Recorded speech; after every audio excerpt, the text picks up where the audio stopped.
नमः संस्कृताय। प्रिय संस्कृत मित्राणि, संस्कृत सेवा में आप सभी का स्वागत है। हम लोग आज बिहार जो मासिक परीक्षा हुई है सितंबर महीने की कक्षा नवम की संस्कृत विषय में, उसकी हम लोग आज उत्तरमाला हल करेंगे। आइए हम लोग उत्तरमाला में देखते हैं क्या दिया हुआ है। देखिए, इसमें दिया प्रश्न संख्या 1 से 30 तक के प्रत्येक प्रश्न के साथ 4 विकल्प दिए गए हैं, जिनमें से एक सही है। अपने द्वारा चुने गए सही विकल्प को ओएमआर शीट पर नीला या काला बॉल पॉइंट पेन से चिन्हित करें।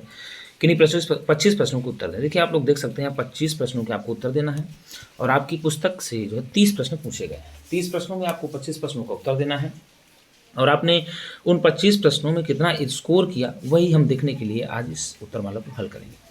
तो आइए देखते हैं क्या दिया है कि ज्ञानम भारः क्रियाम विना पाठ किस ग्रंथ का अंश है। क्या पूछा? ज्ञानम भारः क्रियाम विना पाठ किस ग्रंथ का अंश है। तो आप लगाएंगे पंचतंत्र ग्रंथ का अंश है। किसका है गुरुजी? पंचतंत्र ग्रंथ का अंश है। तो आप उत्तर बी लगा देंगे। क्या लगाएंगे? बी लगा देंगे। और नारायण पंडित की रचना हितोपदेश है। नीति शतक आप लोग जानते हैं भभूति जी की है। तो उत्तर आपका बी यहाँ सही हो जाएगा। ज्ञानम भारः क्रियाम विना किसका है? तो उत्तर आप सीधे लगाएंगे बी, पंचतंत्र का अंश विशेष है। और दूसरा पूछ लिया कि पंचतंत्र के रचनाकार कौन है। कितना बढ़िया प्रश्न पूछ लिया। तो पंचतंत्र के रचनाकार अब बताइए भैया, क्या आप नारायण पंडित जी हैं, क्या बाणभट्ट हैं, क्या भर्तृहरि हैं, क्या विष्णु शर्मा है। तो हमने बताया आपको पहले ही कि नारायण पंडित की रचना है हितोपदेश और बाणभट्ट की रचना है कादम्बरी, भर्तृहरि की रचना है नीति शतकम और इसमें एक ऑप्शन बचा विष्णु शर्मा। विष्णु शर्मा का की रचना है पंचतंत्र, जिस पंचतंत्र का अंश विशेष हुआ ज्ञानम भारः क्रियाम विना ये पाठ। तो इसका उत्तर आप डी लगा देंगे। आपका उत्तर डी सही हो जाएगा। आइए आगे देख लेते हैं क्या दिया हुआ प्रश्न। आगे प्रश्न नंबर 3 दिया है कि बुद्धि को किससे श्रेष्ठ बताया गया है। बुद्धि को किससे श्रेष्ठ बताया गया है। तो क्या बुद्धि को विद्या से, क्या धन से, क्या शास्त्र से, क्या ज्ञान से। तो आपको बता दें कि बुद्धि को विद्या से श्रेष्ठ बताया गया है। अर्थात कहा गया है बुद्धि श्रेष्ठा न विद्या। अर्थात विद्या श्रेष्ठ नहीं है, बुद्धि श्रेष्ठ होती है। अगर बुद्धि आपके पास है तो विद्या अपने आप आपकी काम आएगी। विद्या आप बहुत विद्वान आदमी हो, यदि बुद्धि आप हीन है तो बुद्धिहीन होने पर आपको बुद्धि अगर समय पर काम नहीं देगी तो आप निश्चित कोई ना कोई गलत कार्य कर बैठेंगे। यदि आप बुद्धिमान प्राणी हैं और विद्या का आपके अंदर अभाव भी है तो आप विद्वान आदमी माने जाएंगे, इसमें कोई शंका नहीं है। तो आप उत्तर लगाएंगे सी, आपका उत्तर सही हो जाएगा। आगे दिया है चौथा प्रश्न की अस्थि संचय किसने किया था। क्या पहले युवक ने, क्या तीसरे युवक ने, क्या चौथे युवक ने, क्या दूसरे युवक ने। तो अस्थि संचय को पहले युवक ने किया था। आप उत्तर ए लगा देंगे। उत्तर आपका ए सही हो जाएगा। आइए आगे देखते हैं क्रिया के अभाव में भारतुल्य किसे कहा गया है। क्या कहा गुरुजी? क्रिया के अभाव में भारतुल्य किसे कहा गया है। क्या ज्ञान को, क्या बुद्धि को, क्या विद्या को, क्या। तो भैया पाठ का नाम ही है ज्ञान भारः क्रियाम विना। तो आपको उत्तर सी सही हो जाएगा। आइए आगे देख लेते हैं क्या दिया हुआ है। आगे दिया है विघ्न के आने पर कार्य को कौन अधूरा छोड़ देता है। क्या कहा? विघ्न के आने पर कार्य को कौन अधूरा छोड़ देता है। तो आइए हम लोग देख लेते हैं क्या है। क्या अधम, क्या मध्यम, क्या उत्तम। इनमें से सभी। आपको बता दें भर्तृहरि की रचना है नीति शतकम। नीति शतकम में उन्होंने मानवों की 3 कोटि मानी है। पहला उत्तम माना, दूसरा मध्यम माना, तीसरा अधम माना। तो उनमें उन्होंने बताया था कि कौन कौन से प्राणी तो आया था। वो श्लोक था प्रारभ्यते न खलु विघ्न भयेन नीचैः प्रारभ्य विघ्न विहिता विरमन्ति मध्या विघ्नैः पुनः पुनरपि प्रतिहन्यमाना प्रारब्धमुत्तम जना न परित्यजन्ति। अर्थात विघ्न के भय से जो नीच होता है, अधम कोटि का व्यक्ति होता है, वह कार्य को प्रारंभ नहीं करता। और जो मध्यम कोटि का व्यक्ति होता है वह कार्य को तो प्रारंभ करता है, लेकिन विघ्न के भय आ जाने से वह उसको बीच में ही छोड़ देता है। और लेकिन जो उत्तम कोटि का व्यक्ति होता है, कितना भी बाधा आ जाए, कितने भी विघ्न आ जाए, वो कार्य को किसी भी परिस्थिति में नहीं छोड़ता। तो यहाँ जो दिया ना, विघ्न के आने पर कार्य को अधूरा कौन छोड़ देता है। तो मध्यम कोटि का व्यक्ति छोड़ देता है।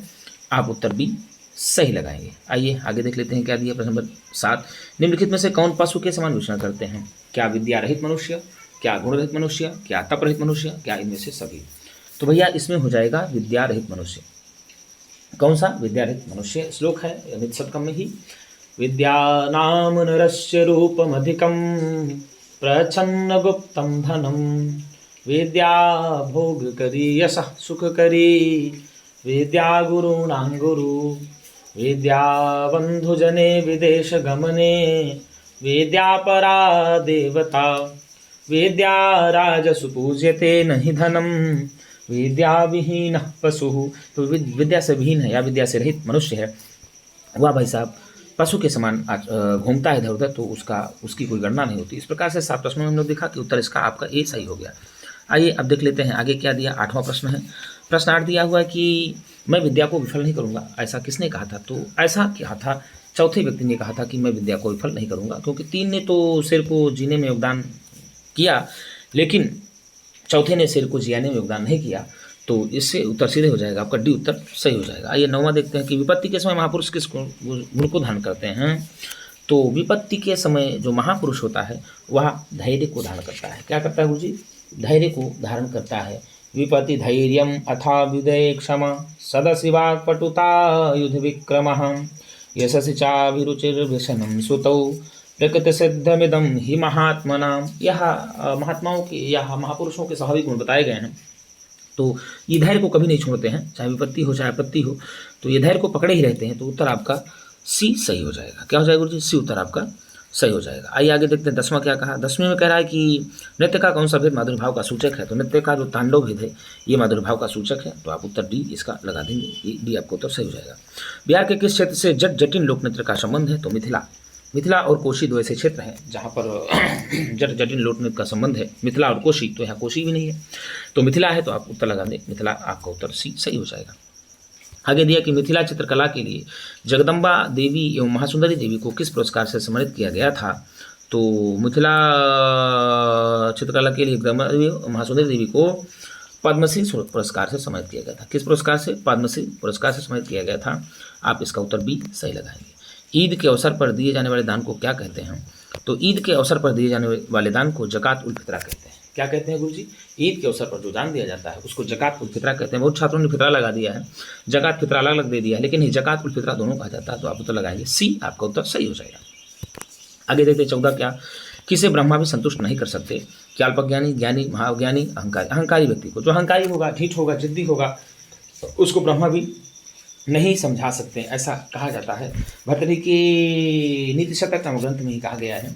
और दूसरा श्लोक है, अज्ञः सुखमाराध्यः सुखतरम आराध्यते विशेषज्ञः ज्ञानलवदुर्विदग्धं ब्रह्मापि नरं न रंजयति। अर्थात अज्ञानी को तो सुखपूर्वक समझाया जा सकता है और उससे भी अच्छी तरीके से ज्ञानी पुरुष को समझाया जा सकता है, लेकिन जो ज्ञान से मूढ़ व्यक्ति होता है उसको ब्रह्मा भी नहीं समझा सकते, ऐसा भर्तृहरि जी नीति शतकम में कहते हैं।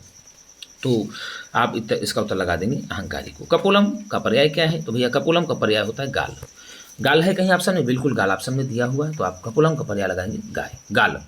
और गुरुवी पद में कौन सा प्रत्यय है? तो गुरुवी पद में घी प्रत्यय होगा। कौन सा प्रत्यय होगा? घीस नहीं होगा। वो छात्रों ने हमारे घीस मार दिया है, नहीं घीस नहीं होगा, गुरुवी पद में घी प्रत्यय होगा।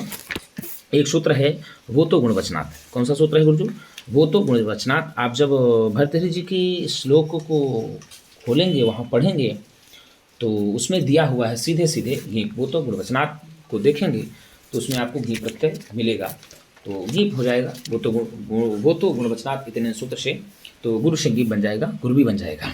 तो इसका उत्तर आप गीप लगाएंगे, उत्तर एकदम सही है। तो आप उत्तर सी लगा दीजिए, ला कर दीजिए, सही आपका उत्तर सी हो जाएगा। आइए आगे देख लेते हैं क्या कहा, पठितवान पद में कौन सा प्रत्यय है? यहाँ देखिए ता, तवत, ए बी दोनों या इनमें से कोई नहीं। यहाँ देखो तवत लिखा है, क्या लिखा है? ता, व और त, ये हलंत दे दिया। अगर हलंत ना दिया होता या कहीं ये कर दिया हो तवतु, तो ये सही हो जाता। ये तवत नहीं, इसमें से आप मानेंगे, आपका उत्तर लगा देंगे सीधे डी लगाएंगे। एक बात बता दें आपको कि हाँ, अगर ये टंकण विशेष आप लोग मानते हैं तो इसका उत्तर आप भी लगा सकते हैं, लेकिन हमारे पास जब ऑप्शन दिया है कि इनमें से कोई नहीं है, तो हमें निश्चित है कि गलत टाइप दे दिया है, और हमारे पास ऑप्शन भी है कि इनमें से कोई नहीं है, तो हमको लगाना चाहिए, क्योंकि अगर ऑप्शन हमारे पास ना होता तब हम तवत को मार सकते थे। तो इस कारण से एक तवत नहीं सही होगा, तो ऑप्शन का उत्तर जो है डी हम मान लेते हैं हमारे हिसाब से। तो इनमें से कोई नहीं होगा, आप लोगों को जो लग सकता है आप लगा सकते हैं, लेकिन तवत, यहाँ तवत दिया है, हलंत दिया है, इसलिए आप इसको हम लगाने के लिए नहीं कहेंगे आपको। आप तवतु होता तब आप इसको लगा सकते थे, इसलिए हम लोग उत्तर क्या मानेंगे? डी इसका उत्तर सही मान लेंगे। तो 17 का आप डी उत्तर सही मानेंगे। आइए आगे चलते हैं, क्या होगा। अन्वयाह में किन वर्णों की संधि होगी? तो अन्वयाह में आ और उ वर्णों की संधि हो गई है, बन गया है अन्वयाह, तो इसका उत्तर बी आपका सही हो जाएगा। आइए आगे देख लेते हैं क्या हुआ। 18 प्रश्नों की सीरीज को हम लोग हल कर लिया, 30 प्रश्न हम लोगों को हल करना है, क्योंकि सितंबर मास में 30 प्रश्न आए थे। और एक निवेदन भी है कि आप लोग जब अपना हल प्रश्न पत्र करेंगे तो उसमें से आप कमेंट बॉक्स में जरूर लिखिएगा कि गुरुजी हमारा इतना अंक आया है, जिससे आप अपने अंक को जान सकेंगे, आप अपने आप को जान सकेंगे, आप अपने आप को परख सकेंगे, आगे आप जिसमें अच्छा कर पाएँ, इसलिए जरूर। यथेष्टम का संधि विच्छेद क्या होगा, क्या कहा, यथेष्टम का संधि विच्छेद क्या होगा, तो यथाधन इष्टम ये होगा, ये समासांत पद है, तो यहाँ पर आप सीधे लगाएंगे यथाधन इष्टम, यथेष्टम बन जाता है, तो यहाँ आप बेभाव समास माना जाता है, तो आप सी उत्तर इसका सही लगाएंगे। आइए आगे देख लेते हैं क्या है दिया है।